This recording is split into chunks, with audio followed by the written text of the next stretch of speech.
大家好，歡迎返嚟聽書有賞，我係滅書。各位打工仔、管理層，每日放工搭車係咪已經攰到打眼瞓呢？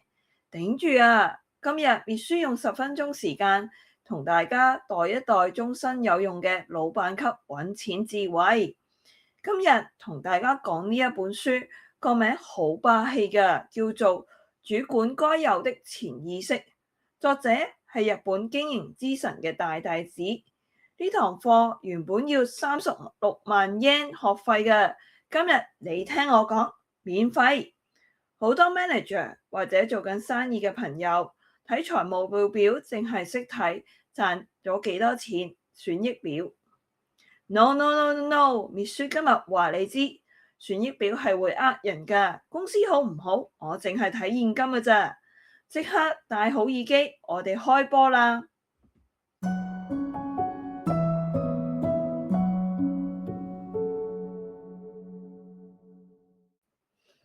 首先，好多主管一開會見到個損益表 PL 底線個數字係正數，今年賺咗100萬就開香檳慶祝。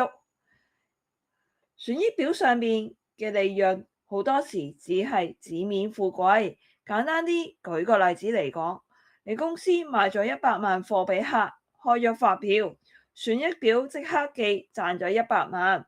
但如果個客拖數半年都唔俾錢呢？你銀行戶口其實係零啊，但你每個月要交租要出糧，呢啲全部都要用真金白銀嘅現金㗎。所以真正勁嘅主管一睇，梗係睇資產負債表 balance sheet 啦，睇下公司實質有幾多現金，幾多存貨，幾多應收賬。存貨太多會砸死條數，應收賬太多代表唔收回信。記住，利潤係意見，現金先係事實。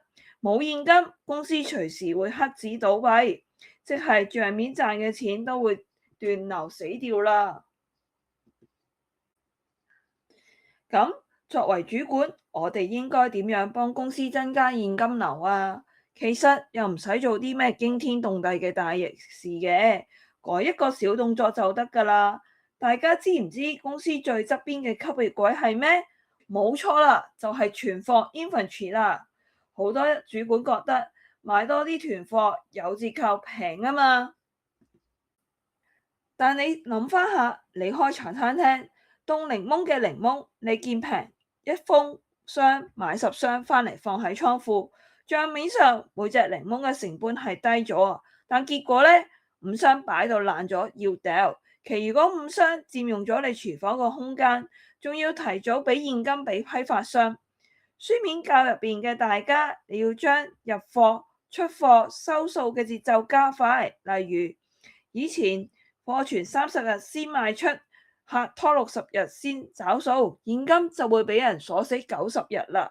改變嘅動作，實行呢個快進快出，存貨減到7日，追客30日內找數，一動不如一靜，一個動作快，現金流翻晒嚟。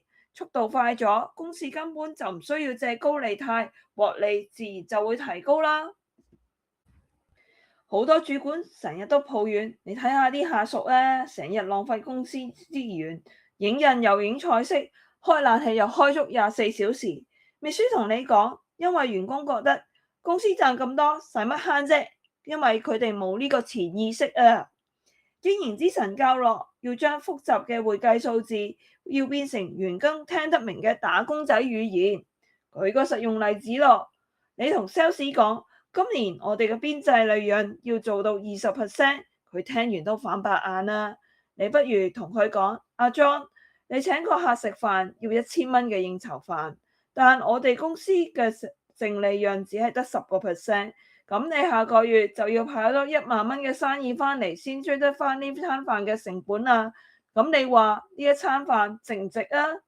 當你將開支同佢哋嘅跑數額掛鈎，員工就會突然覺醒，哇！原來我嘥公司100蚊，背後要孭多1000蚊貨啊！全體員工有咗呢個潛意識之後，大家就會自動自覺幫你諗計慳錢賺錢啊！最後呢一點係老闆同高層嘅保命符。書入邊強調，無論如何，公司個銀行戶口一定要維持至少3個月嘅營業額嘅現金。留意喎，係營業額喎，唔係開支喎。好多人驚借錢，覺得借貸就代表公司唔掂，錯啦。舉個實用例子咯，好似2020年疫情突然間嚟，好多鋪頭幾個月零收入。如果你手頭上只有3個月開支嘅現金，你可能淨係夠出糧交租，但完全冇錢轉型做 online，冇錢買新貨應變。